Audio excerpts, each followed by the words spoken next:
Prism एक ऐसा optical instrument है या ऑप्टिकल डिवाइस है जो डिफ्रैक्शन और रिफ्रैक्शन की स्टडी में मदद करता है। इसमें वाइट लाइट अगर इसमें इन करवाया जाए तो वो 7 कलर्स में डिफ्रैक्टेड हो जाते हैं। लेकिन हम लोग को रिफ्रैक्शन पढ़ना है आज, या रिफ्रैक्शन देखना है, जिसमें कि कोई भी लाइट रेयर से डेंसर में जाता है तो वो नॉर्मल की तरफ शिफ्ट कर जाता है, बेंड कर जाता है, और फिर डेंसर से रेयर में जाता है तो नॉर्मल से अवे जाता है। यहाँ पे 2 बार रिफ्रैक्शन प्रोसेस होगा, फर्स्ट फेज में और ये सेकंड फेज में। फर्स्ट फेज में रेयर टू डेंसर जाएगा और सेकंड फेज में डेंसर टू रेयर जाएगा। इन इसको स्टडी करने के लिए सबसे पहले हम प्रिज्म का आकार का ये ट्रायंगल ड्रॉ किए। इसमें हम 90 डिग्री यानी कि इस पर नॉर्मल इसको ड्रॉ कर लें। इस रिफ्रैक्टिंग सरफेस पे नॉर्मल ये ड्रॉ कर लें।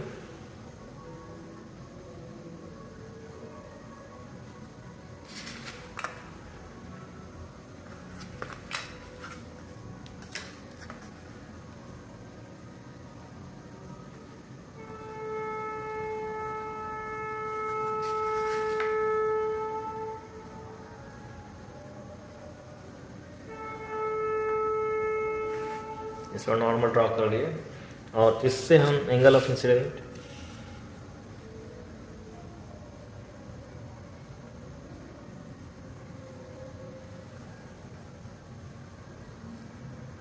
ये हो गया 1 2 3 30 डिग्री अगर हम लेते हैं, कंसिडर करते हैं, या 4 5 30 डिग्री कंसिडर करते हैं।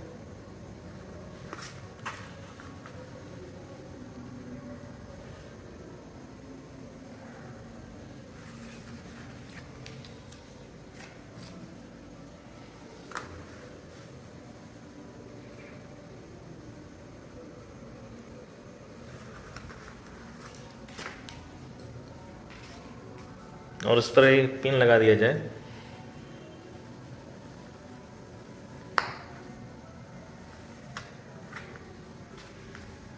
इस पिन से ज़्यादा अच्छा रहेगा, बड़ा वाला पिन लगा दें।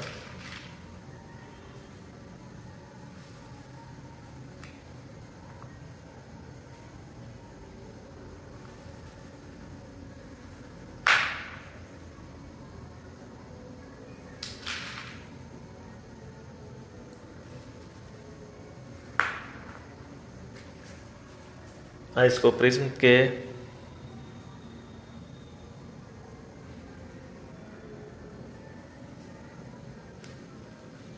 दूसरे फेस से देखा जाए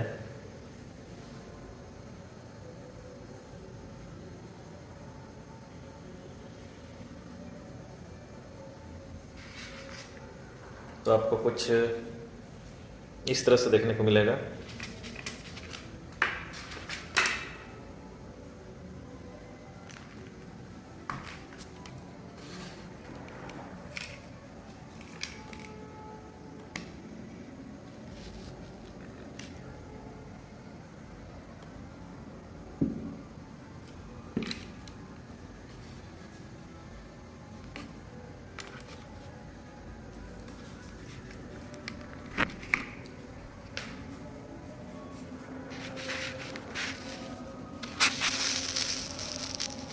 आप यहाँ देख रहे होंगे इसका इमेज, इसका स्पिन का इमेज आप यहाँ पे देख रहे होंगे। अब हम इसको देखते हुए में स्पिन को यहाँ पे लगा दें।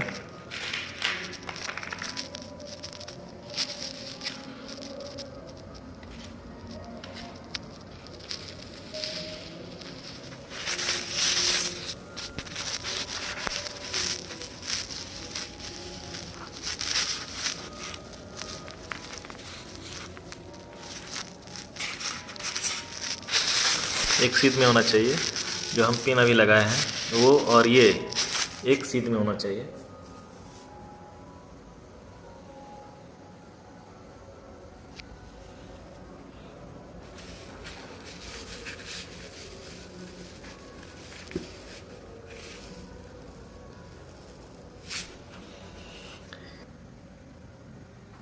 अब इसको हटाने पे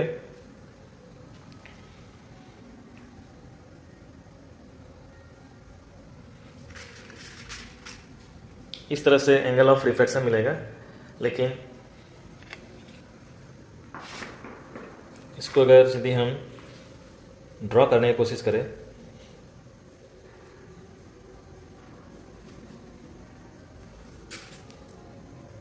तो कुछ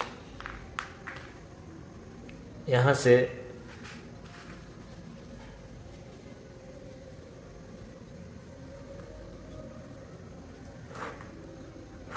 रे बाहर जाते हुए मिलेगा।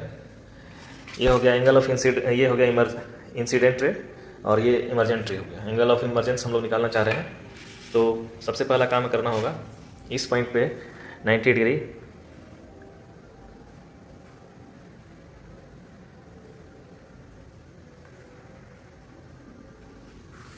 एंगल ड्रॉ करना होगा, इस पर टेंजेंट ड्रॉ करना होगा। ये नॉर्मल है, नॉर्मल लाइन इस पर ड्रॉ करना होगा।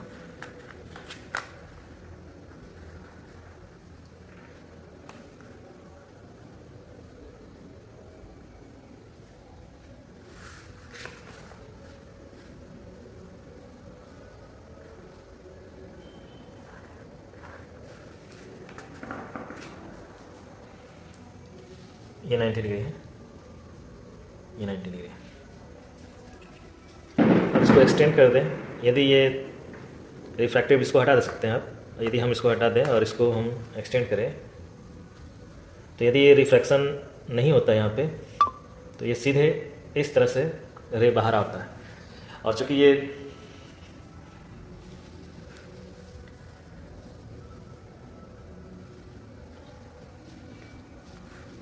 बेंड हो गया, इस तो ये एंगल ऑफ डेविएशन हुआ।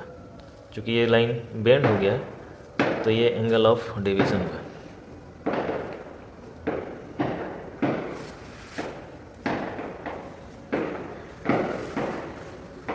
और प्रिज्म के अंदर में ये लाइट इस तरह से गया होगा, इसको यहाँ से यहाँ मिला दें।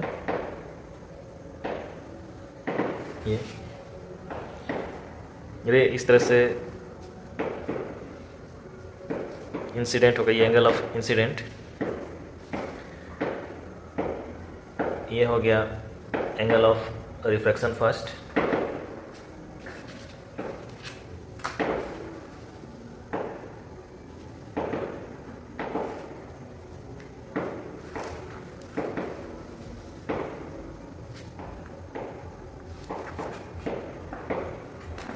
अब इस केस में एंगल ऑफ इंसिडेंस ये हुआ, जिसको हम लोग R2 के रिस्पेक्ट में देख रहे हैं। और ये बाहर एंगल ऑफ इमरजेंस हो गया। इसको यदि I1 मान ले तो इसको I2 मान लेते हैं, I2 एंगल ऑफ इमरजेंस। और ये हो गया delta, that is angle of deviation.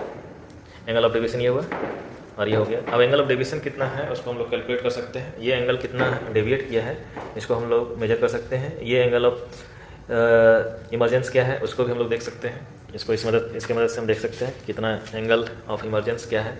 Angle of incidence यानी कि I1 हम लोग माने हुए हैं 30 डिग्री।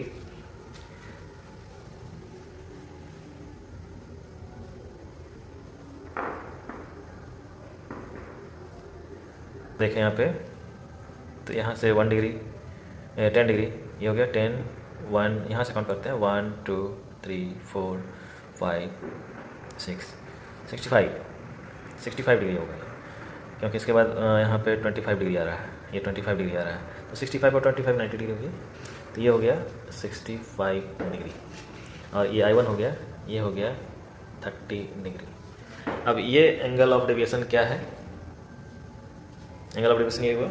एंगल ऑफ डेविएशन क्या है? जाना चाहिए था सीधे, लेकिन ये रे इस तरह से जा रहा है। यहाँ पे इंसिडेंट होकर के, इमर्ज होकर के रे इस तरह से पास कर रहा है। ये पाथ इसका हुआ, इधर से ये गया, फिर यहाँ पे एक बार रिफ्रैक्टेड हो गया, यहाँ पे नॉर्मल की तरफ गया, क्योंकि ये रेयर मीडियम है, ये डेंसर मीडियम है, तो नॉर्मल की तरफ शिफ्ट किया है। ये नॉर्मल है, फिर यहाँ से देख रहे हैं ये नॉर्मल है, तो नॉर्मल से अवे चला गया, नॉर्मल से दूर चला गया। ये यहाँ पे नॉर्मल नहीं है, चूँकि यह डेंसर मीडियम है और ये रेयर मीडियम है, तो नॉर्मल से दूर जाता है। ये बेसिक कंसेप्ट है। अब इसमें ये डेल्टा डेविएशन कितना है, डेविएशन निकालना हो तो हम कैसे निकालेंगे? ये एंगल कितना है, एंगल ऑफ डेविएशन क्या है? तो नेक्स्ट वीडियो में एंगल ऑफ डेविएशन का कैलकुलेशन कैसे किया जाता है उसको हम लोग जो है कैलकुलेट करेंगे। और अभी आपको हम दिखा दिए, अगेन हम बता दें, सबसे पहला काम क्या किए, प्रिज्म का शेप का हम ट्रायंगल ड्रॉ किए और इस फेस पे, इस पे दो फेस है, रिफ्लेक्टिंग फेस है, एक सरफेस ये है और दूसरा सरफेस ये है, फर्स्ट फेस ये है, दूसरा फेस ये है। तो फर्स्ट फेस पे नॉर्मल दे करके हम इंसिडेंट रे कंसीडर किए जहाँ पे हम पिन लगाए। उसके बाद इसका इमेज यहाँ पे दिखा और उसको हम कनेक्ट कर दिए, तो ये एंगल ऑफ इंसिडेंट और ये एंगल ऑफ इमरजेंस ये आया और ये हो गया एंगल ऑफ डेविएशन। और ये फर्स्ट एंगल ऑफ रिफ्रैक्शन और ये फर्स्ट सेकंड जो है इसके लिए इंसिडेंट रे कहलाएगा और ये रिफ्लेक्टेड रे कहलाएगा। यहाँ पे ये इंसिडेंट और ये रिफ्लेक्टेड हो गया, रिफ्लेक्टेड एंगल हो गया, ये इंसिडेंट एंगल, ये रिफ्लेक्टेड एंगल हो गया, इसमें इंसिडेंट एंगल, ये रिफ्लेक्टेड एंगल हो गया और ये एंगल ऑफ प्रिज्म हो गया, ये एंगल ऑफ प्रिज्म हुआ, ये जो हुआ ये एंगल ऑफ प्रिज्म हुआ, ये हो गया, ये हो गया एंगल ऑफ डेविएशन। तो चलिए मिलते हैं नेक्स्ट वीडियो में। आशा करते हैं आपको सब चीज़ें समझ में आ रही होंगी। फिजिक्स से रिलेटेड 11th-12th वीडियो दिया जा रहा है प्रैक्टिकल की मदद से सिखाते हुए, और आप लगातार चैनल को फॉलो कीजिएगा और वीडियो को एंजॉय कीजिएगा। मिलते हैं नेक्स्ट वीडियो में, तब तक के लिए बाय।